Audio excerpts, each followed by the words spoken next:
गुरुर्ब्रह्मा गुरुर्विष्णु गुरुर्देवो महेश्वरा गुरु साक्षात् परब्रह्म तस्मै श्री गुरुवे नमः गुरुवे नमः गुरुवे नमः।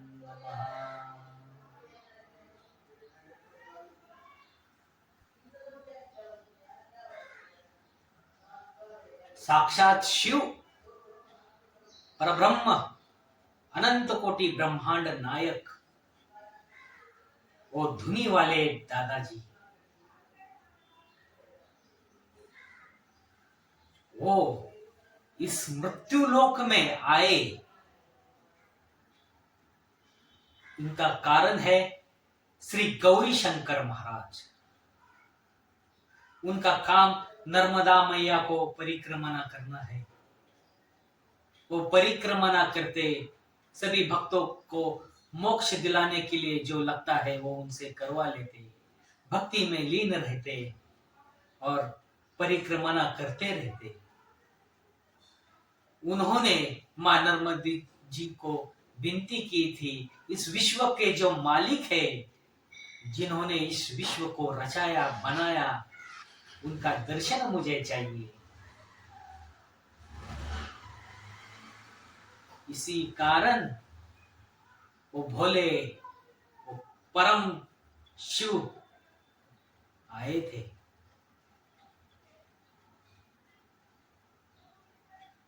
गौरी शंकर महाराज के हम पर बहुत उपकार है, क्योंकि उन्हीं के वजह से आज हम धुनी वाले दादाजी की भक्ति करते हैं। इसीलिए हम जब जय बोलते हैं तो उनका नाम पहले लेते हैं। श्री गौरी शंकर महाराज की जय, श्री धुनी वाले दादाजी की जय, श्री हरिहर भोले भगवान की जय। इसीलिए उनका नाम प्रथम लेते हैं।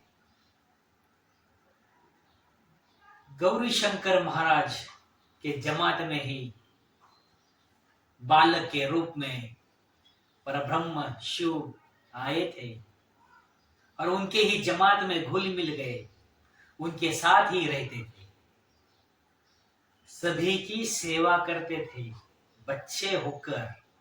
देखो, साक्षात शिव भगवंत आकर जो भक्ति करते हैं, जो भगवंत में लीन रहते हैं, उनकी सेवा करते हैं।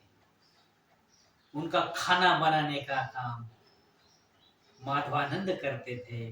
गौरी शंकर महाराज ने उनका नाम माधवानंद रखा था। हर रोज सेवा करते थे।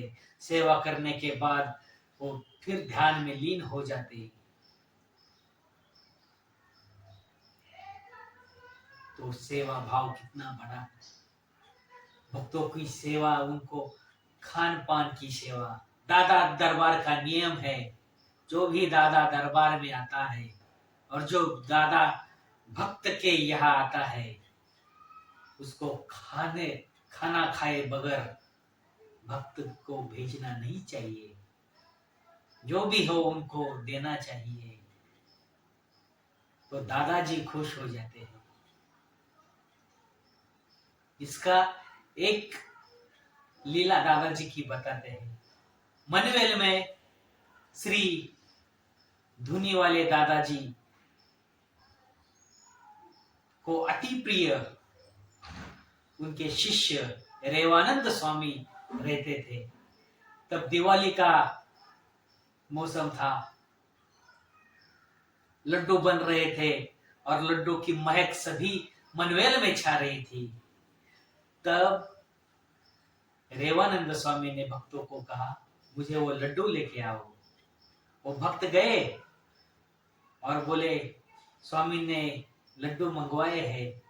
तो वो बोले, पहले दादाजी को प्रसाद चढ़ाया जाएगा और फिर उनको दिया जाएगा।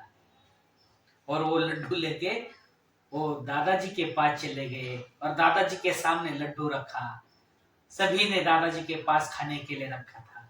दादाजी भगवंत धुनी वाले ने सबके जो परोसा था उनका थोड़ा थोड़ा खाया और उस लड्डू की तरफ देखा भी नहीं।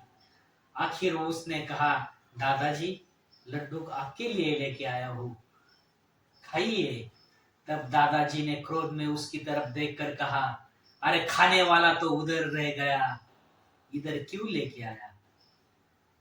इससे पता चलता है अगर वो स्वामी को देते तो इधर दादाजी भी अंतर्धान आनंदी हो जाते। ये यही है दादाजी की लीला, वो इससे सिखाते हैं हमको।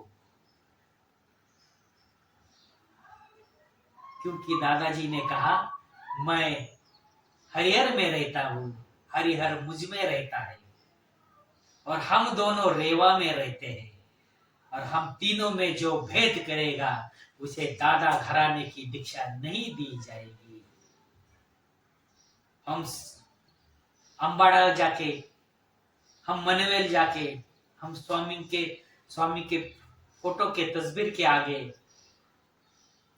किधर भी हो, हम जब रेवानंद स्वामी को हाथ जोड़कर उनकी प्रार्थना करते हैं, वो प्रार्थना धुनी वाले दादाजी की ही होती है, क्योंकि वो तीनों एक दूसरे में समाये हुए हैं। ऐसा है कि खुद दादाजी ने ही हरिहर भोले भगवान बने और खुद रेवानंद स्वामी बने, और मनोवेल में जो रहते थे वो खुद दादाजी ही थे। वो बताया है उन्होंने, हम तीनों में भेद नहीं हो सकता। देखो, दादाजी से दूर है फिर भी दादाजी में एक है, और जो पास है वो फिर भी दूर है। मन से भगवान के पास रहो, भगवान हमारे पास रहते हैं। इसीलिए धुनी वाले दादाजी कहते हैं, जो मेरे नाम पे मैं उसके काम पे, जो अपने काम पे तो मैं मेरे धाम पे। दादाजी का वचन है, मुझे किसी की पड़ी नहीं।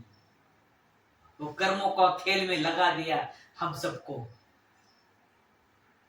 जो दादाजी को स्मर के अपना कर्तव्य करता है, मोह रहित कर्तव्य करता है, और सब दादाजी आपका ही है। मैं सेवा कर रहा हूं। जो घर है दादाजी आपका ही है, मैं उसमें रहता हूं। ये जीवन आपको दे दिया है, अब क्या करना है आप देख लो। ऐसा करके रहोगे, ऐसा करके चलोगे तो ये शरीर छूटने के बाद मृत्यु समय आएगा, जब इस शरीर से छूट पाओगे, निकल जाओगे इस शरीर से, तो सामने धुनी वाले दादाजी को पाओगे। ये ताकत धुनी वाले दादाजी की है। तो उनकी भक्ति हम आज करते हैं, बहुत बहुत भाग्यशाली परमात्मा की भक्ति करते हैं।